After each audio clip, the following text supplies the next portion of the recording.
Assalamualaikum warahmatullahi wabarakatuh. Salam sejahtera. Salam satu Malaysia ya. Salam daripada 3M Auto Workshop Tuaran ya, yang terletak di depan Serbia Express Tuaran selepas bulatan kuda ya. Alhamdulillah hari ini penggambaran kita bertarikh 6 hari bulan 5 2025 ya. Di mana cawangan 3M Auto Workshop Tuaran ini cawangan yang baru. Merupakan masuk bulan ini bulan ke-7 kalau tidak silap saya, bulan ke-7 dan agak baru juga lah.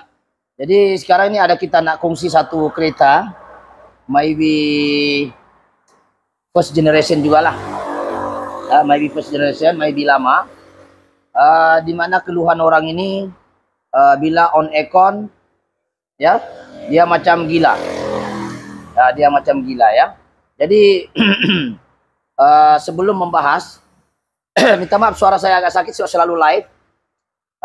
Apa-apa pekerjaan yang baik kita mulakan dengan Bismillahirrahmanirrahim.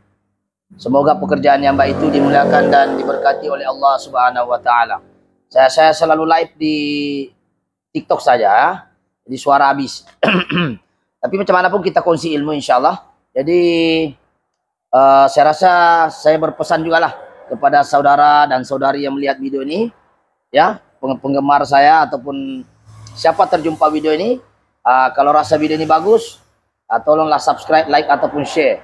Mudah-mudahan perkongsian ini ya kita mampu untuk kembangkan, terutama berkaitan dengan ilmu-ilmu kenderaan, penjagaan aircon dan sebagainya. Jadi alhamdulillah hari ini kita bahas bukan masalah aircon semata-mata, tetapi kita membahas 7 sebab kenapa RPM tidak stabil. Jadi ilmu ini bersifat general untuk semua kenderaan yang menggunakan sistem fuel injection. Sistem fuel injection yang ada ECU lah ya. Jadi 7 sebab.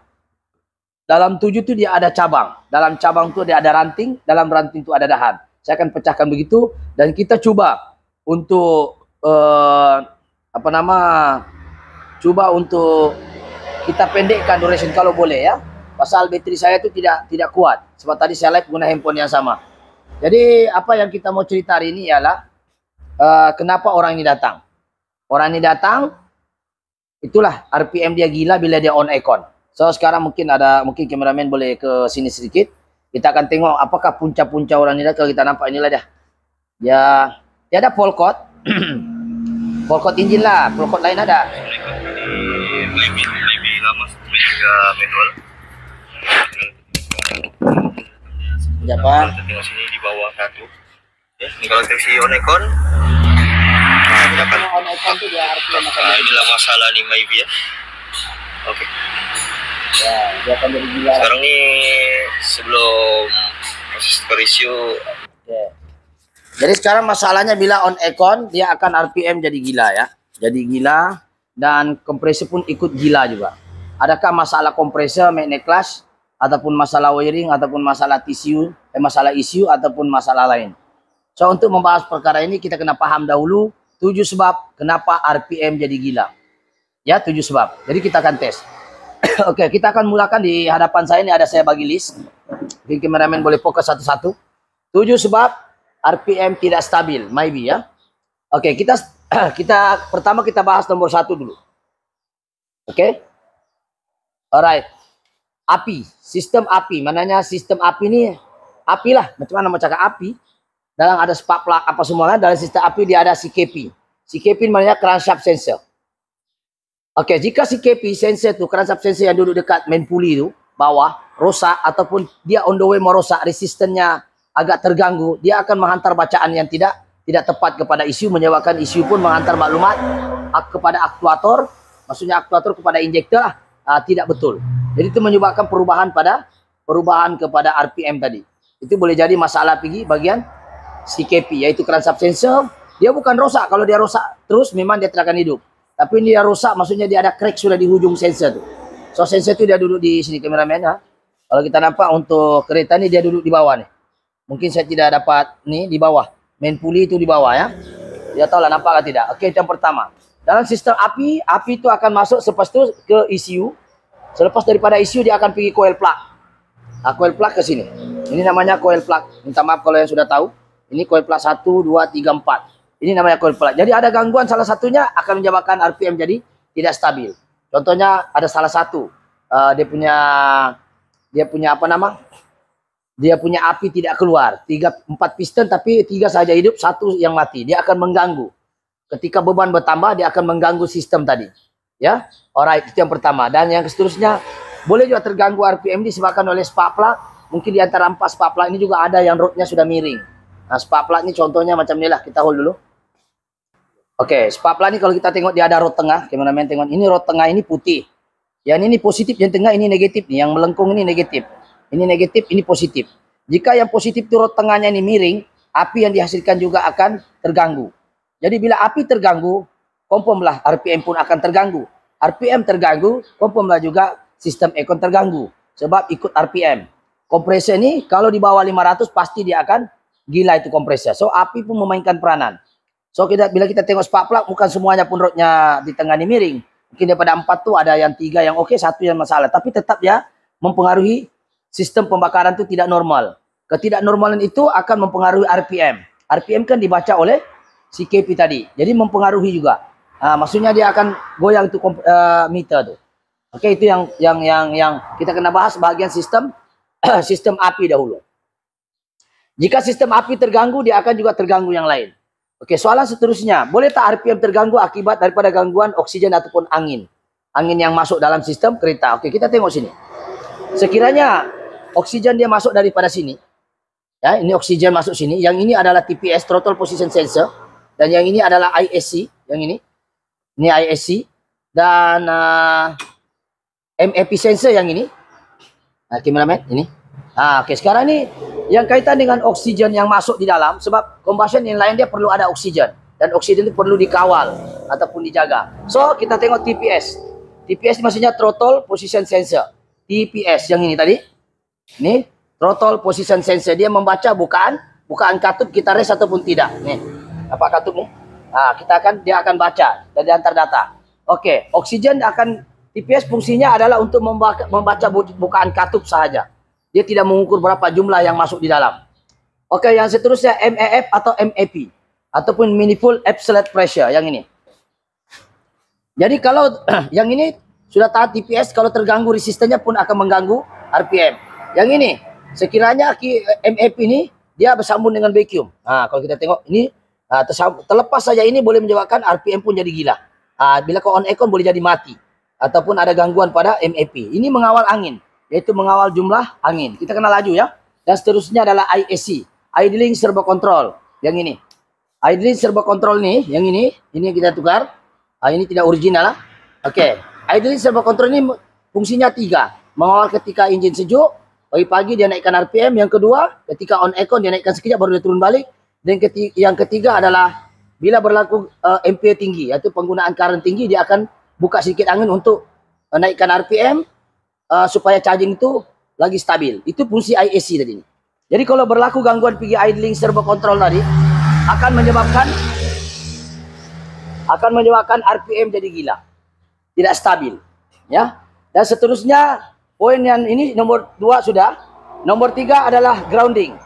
Siapa tengok di channel merah saya yang sekarang orang tengok 90.000 kancil, RPM pun tidak stabil gara-gara grounding saja. Grounding yang ini. Ya kameramen itu hari kancil. Grounding kalau kita nampak sini kameramen. Ini. Grounding ini sangat penting. Ini nampak nih grounding ini. Sekejap-kejap. Ini grounding asal. Ini grounding dia buat sendiri. Nih grounding. Nampak ini asal nih. Ini keras. Nampak Kameramen boleh nampak kah saya punya tangan nih? Saya buka dulu. Oke ini. Ini grounding nih namanya. Ini grounding. Ini grounding. Ini asal. Selalu masalah di mana grounding ini kalau kita tengok di channel saya satu kancil yang tontonannya mencecah 90.000 gara-gara grounding si RPM jadi tidak stabil. Dia selalu berkarat di sini. Ini. Grounding nih, maybe selalu gangguan di sini, tapi kancil selalu juga lah. Yang 90.000 orang tengok ini di sini. Putus, tapi kancil itu di bawah. Grounding yang mempengaruhi RPM juga yang ini. Nampak nih? Kita pernah jumpa lebih gila daripada orang gila gara-gara ini saja dia pergi cat. Akhirnya isu terganggu. Ya, ini. Jadi grounding tidak boleh ada gangguan. Gangguan grounding akan menyebabkan gangguan pada sistem elektrik yang lain. Sebab ECU, TCU, BCM, SRS semua pakai elektrik. Jadi bila grounding negatif itu tidak stabil, dia akan mengganggu bacaan. Bacaan itu akan mempengaruhi RPM. Jelas ya? Oke, seterusnya grounding ini alternator, cable grounding. Alternator kena charging bagus. Bacaan dia mesti sebaiknya adalah 13.5 volt hingga 14.8 volt. Itu. Alright. Jadi grounding kena bagus. Kalau mau RPM bagus, charging bagus, kena grounding bagus. Oke, apa kaitannya dengan RPM? Bila grounding bagus, RPM otomatis bagus disebabkan oleh charging yang masuk dengan bagus. So, kalau alternator bagus, tempat laluan dia wire tidak bagus, tetap RPM jadi gila juga. Oke, seterusnya nomor 4. Yaitu compression. Oke, di dalam sistem enjin, coba kita tengok sini. Di dalam enjin ini 1, 2, 3, 4. Dalam enjin ini dia ada namanya ombo. Ombo ni, ini kita tengok enjin. Oke. Ini ada ombo. Contoh ombo 4. Di dalam ombo ni, piston ni, ini crankshaft. Di dalam piston ni dia ada ring. Jadi bila dia tekan naik, dia pre-loose compression, maka sini head. Head. Ini head. Ini block. Ini piston 1, 2, 3, 4. Di sini ada O-ring. O-ring pula. Ring piston. Dan ring piston itu pula ada 3. Satu ring piston compression, satu compression 2 dan juga ring minyak. Jadi compression ini kalau dia loose, pasti kereta akan bergegar. Gegaran ini akan mempengaruhi RPM. Jadi kalau compression lari pun boleh menyebabkan RPM lari. Itu gegar kadang-kadang tidak boleh hidup terus.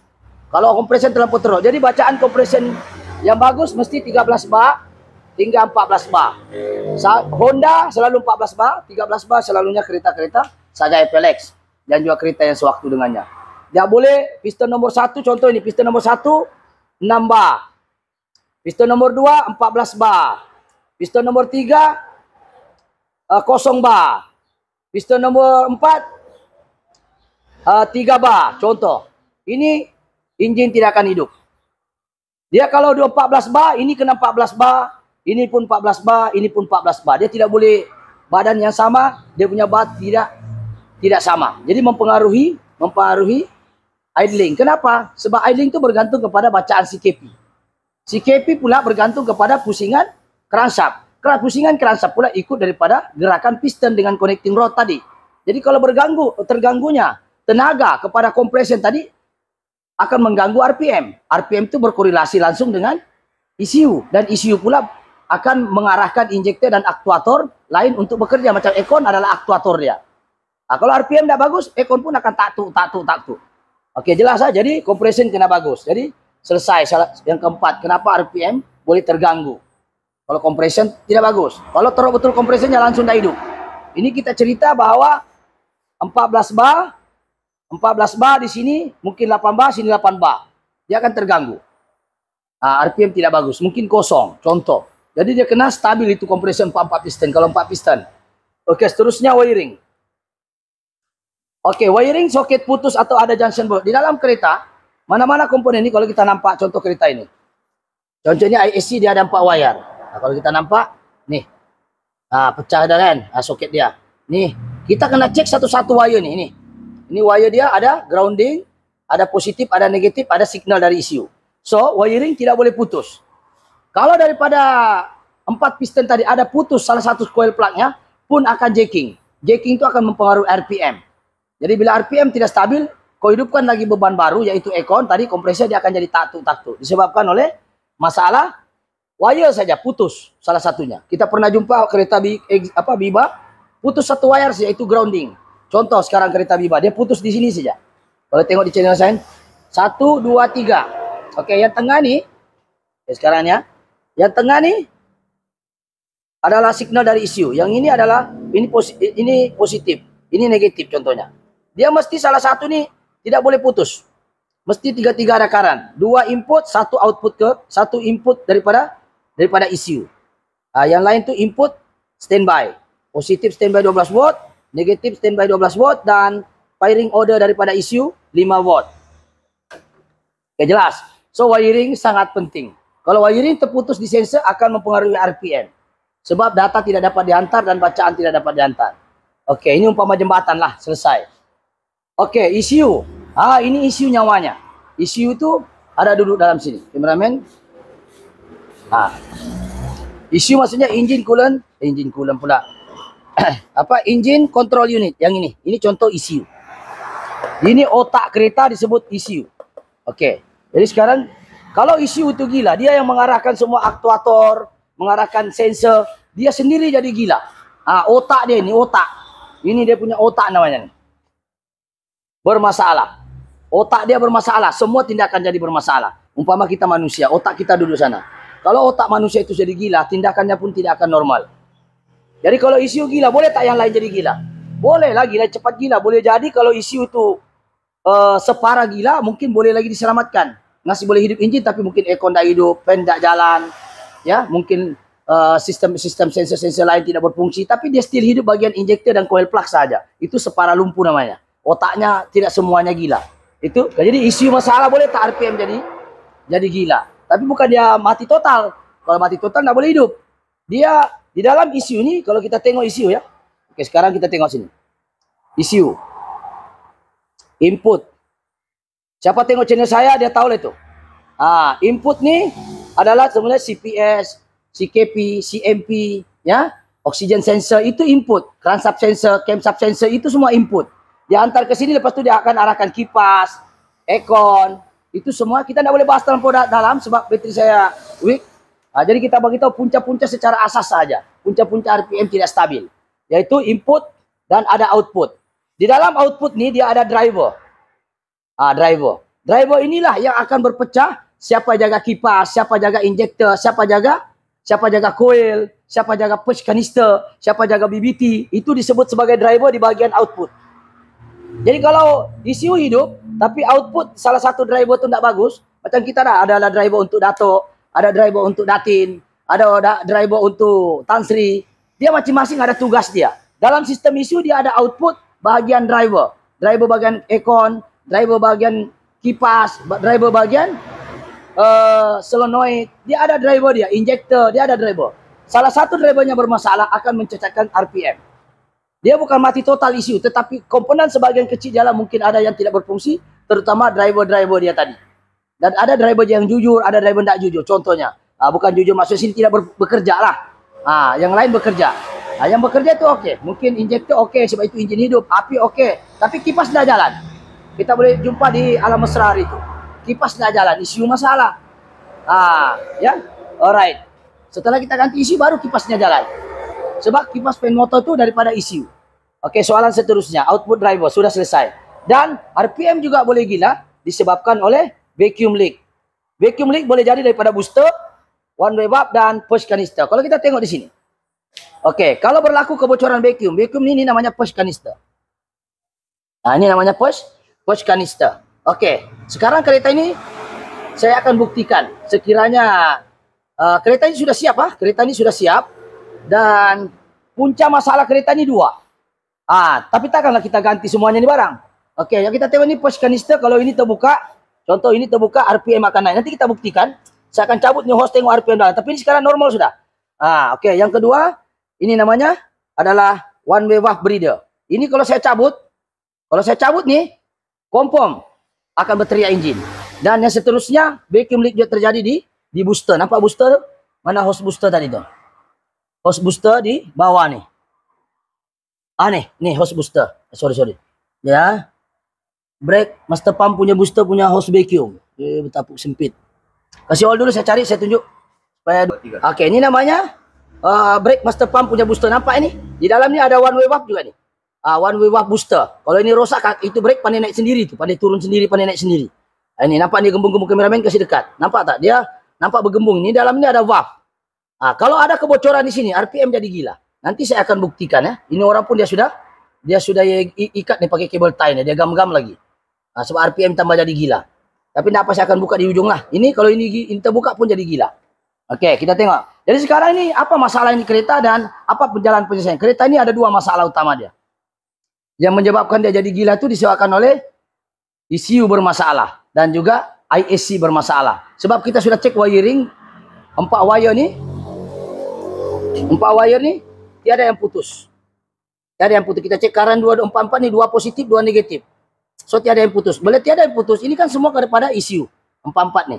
Jadi mananya ECU yang problem.